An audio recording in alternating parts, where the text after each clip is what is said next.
Your life is not collapsing because the universe hates you or because fate rolled snake eyes. It is falling apart because your system is overloaded with corrupted files you call habits. Every pointless scroll, every ignored red flag, every half-finished goal is malware running in the background, draining your energy and laughing while you blame bad luck. Here is the disturbing twist. What if the greatest enemy of your progress has always been sitting quietly inside your skull? Your brain is not a reliable narrator. It is a saboteur wearing a lab coat, convincing you that misery is normal. But here is the good news. If you are capable of creating chaos, you are also capable of rewriting the code. If you can screw it up, you can debug it. The first step to unfucking your life is brutally honest diagnosis. Self-sabotage rarely looks like a dramatic explosion. It is more like death by 1,000 mental paper cuts. Cognitive distortions whisper that you are not good enough. Learned helplessness convinces you that there is no point in trying. Dopamine traps trick you into trading long-term fulfillment for 30 seconds of empty relief. Think of your brain like Windows 98. Outdated, glitchy, and constantly asking you to press the same error message you already know will crash the system. Take relationships, for example. Someone who keeps dating toxic partners is not cursed. It is not bad luck. It is bad programming. Their brain is recycling the same flawed code, expecting a different result, which is the psychological version of clicking retry on a broken download.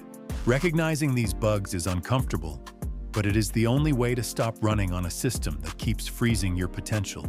Once you see the bugs, you need to starve them.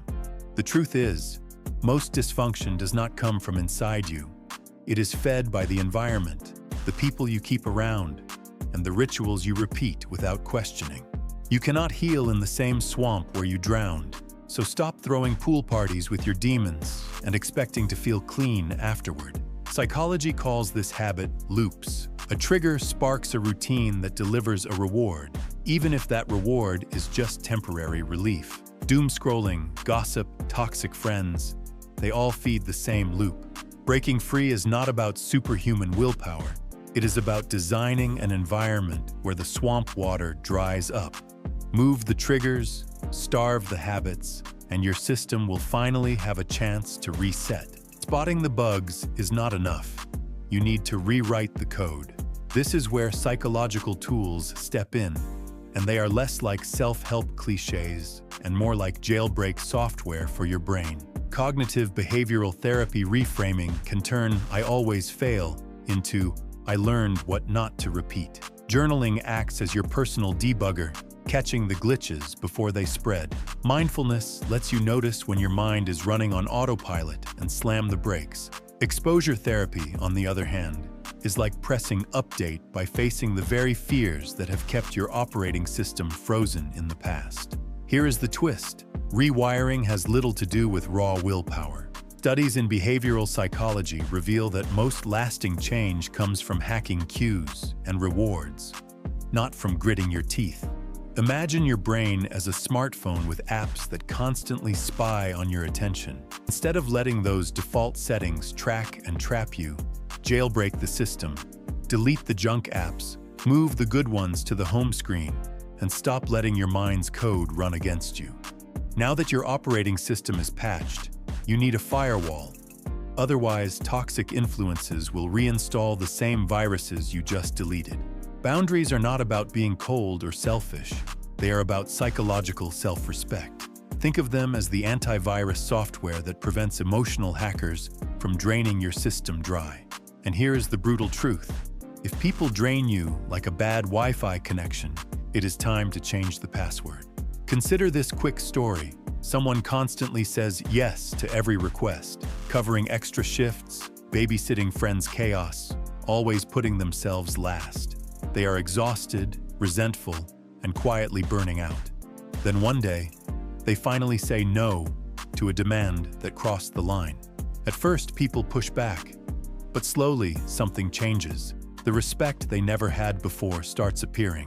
By installing that one boundary, they reclaimed energy, dignity, and control. That is the real power of saying no. It is not rejection, it is self-preservation, and it keeps your mental system from crashing under other people's demands. If your brain is a marketplace, dopamine is the currency. The problem is, most of us spend it like reckless gamblers at a slot machine. Cheap thrills, instant hits, and nothing left to show for it. Doom scrolling, junk food binges, late-night drama spirals, they all deliver pennies of pleasure while bankrupting your long-term satisfaction. It is the neurological equivalent of buying dollar store candy. Fast, addictive, and guaranteed to rot you from the inside out. Now imagine investing that same dopamine into long-term blue-chip stocks, learning a skill that compounds over years, building deep relationships that actually hold value, creating projects that outlive the moment. These pay dividends not just today, but for decades. The key is not to stop seeking pleasure, it is to reframe it.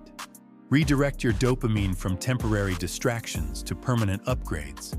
Every time you choose progress over cheap relief, you are essentially reinvesting in your own future, and the compounding interest will be a life you actually want to live.